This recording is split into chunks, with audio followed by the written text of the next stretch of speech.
Hello friends, today we are discussing about multi-stage amplifier. We all know that multi-stage amplifier means it is not a single stage, it has more than one stages. In multi-stage amplifier, the output of first device is combined to the next stage through a coupling device. This process is known as cascading. Two or more amplifiers can be connected to increase the gain of an AC signal. The overall gain can be calculated by simply multiplying each gain together. The first gain is AV1, the next is AV2, etc. extra AVN. We have to multiply, then we get the overall gain. A transistor circuit containing more than one stages of amplification is called multi-stage amplifier. For an ideal coupling network, the following requirements should be fulfilled. It should not disturb the DC biasing condition of the amplifier stages. It should transfer the AC signal from one stage to next amplifier stage. The loss across a coupling network should be minimum.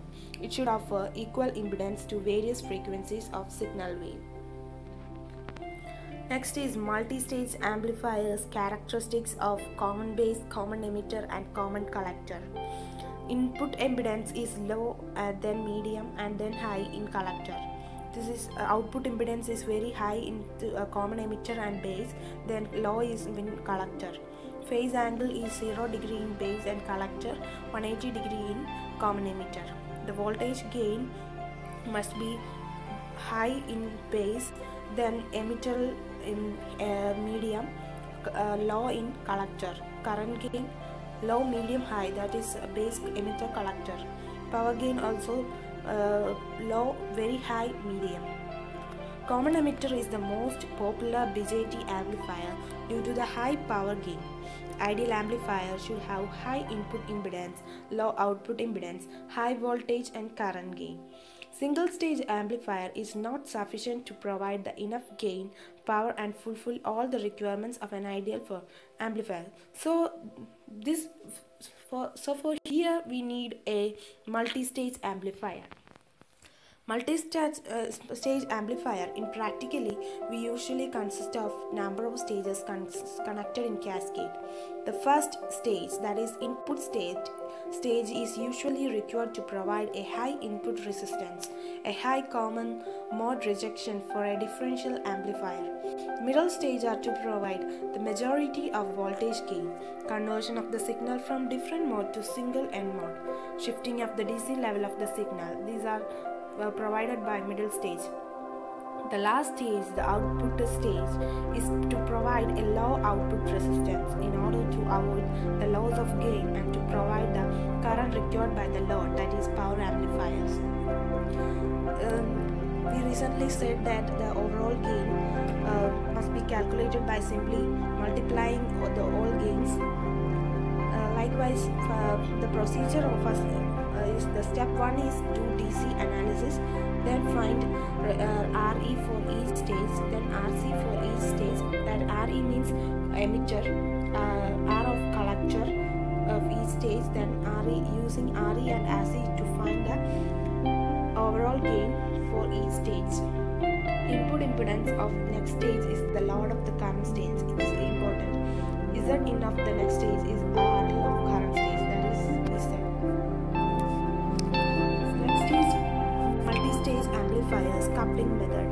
There are mainly 4 coupling methods, basic methods: RC, direct transfer, impedance. Here we discussing 3 coupling methods. First is direct coupling.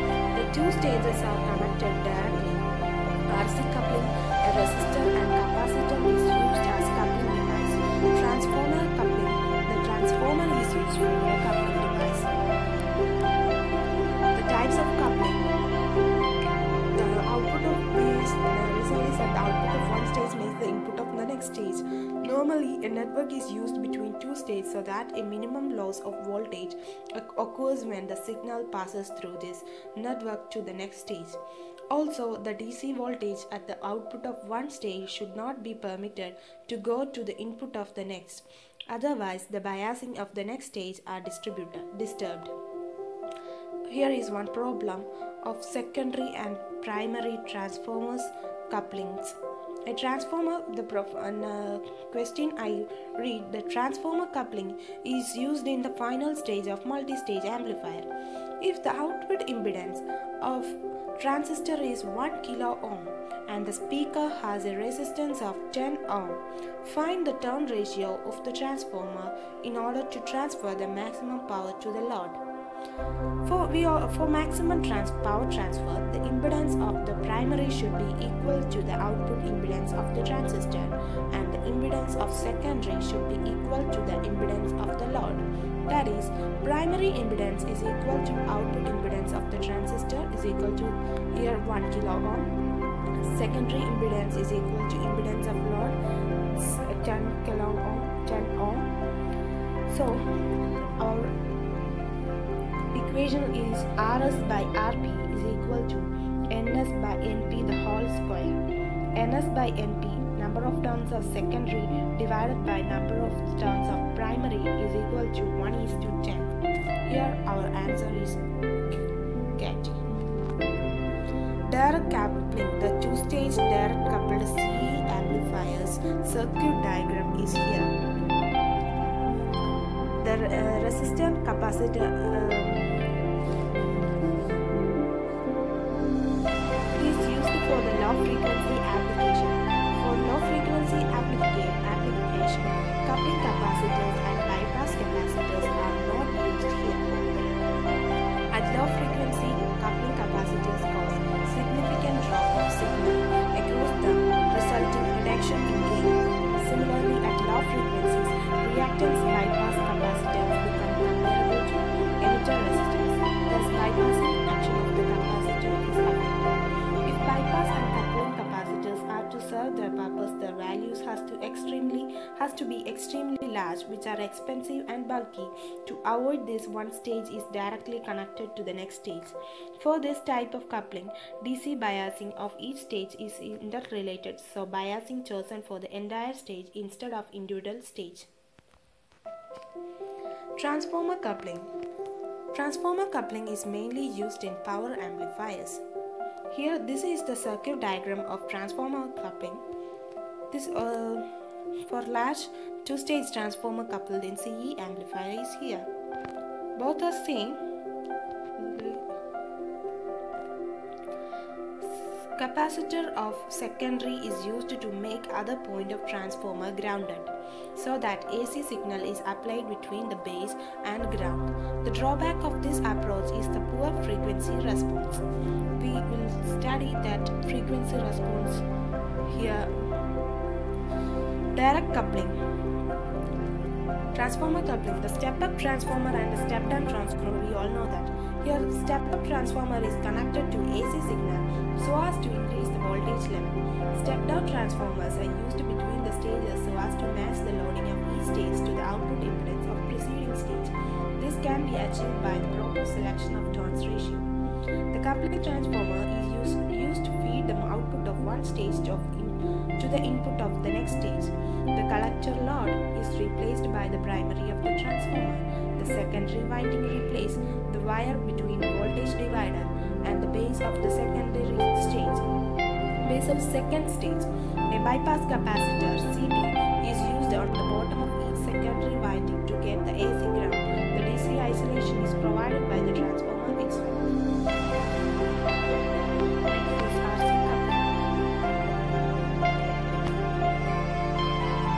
RC coupling. The two transistors used are identical and used a common power supply VCC. On the topmost VCC the resistor R1, R2 and RE forms the biasing and the stabilizing circuit. In this signal developed across collector, resistor RC of the first stage is coupled to the base of the second stage through the coupling capacitor CC. The input capacitor CS couples AC signal voltage to the base of the transistor Q1. The emitter bypass capacitor offers low reactance path to the AC signal. The coupling capacitor CC transmit AC signal and block the DC voltage of the first stage from the reaching the base of the second stage. RC coupling working. When AC signal is applied to the base of the first amplifier, it appears in the amplified form across the collector load RC. The amplified signal developed across RC is transmitted to the base of the next stage of the amplifier through the coupling capacitor CC. This is further amplified and so on. The overall gain is increased and the phase of the output is same as that of input because phase is reversed twice. Overall gain is less than the product of each stage due to the reduction in the effective load resistance. RCA coupling advantages and disadvantages. We can see many things in this two-stage RC coupled CA amplifier. There are many advantages and disadvantages. Advantages: the excellent frequency response, cheaper in cost, compact. Disadvantages are low voltage and power gain due to the low resistance presented by each input stage to preceding the stage, poor impedance matching. Excellent. For summary of RC coupling,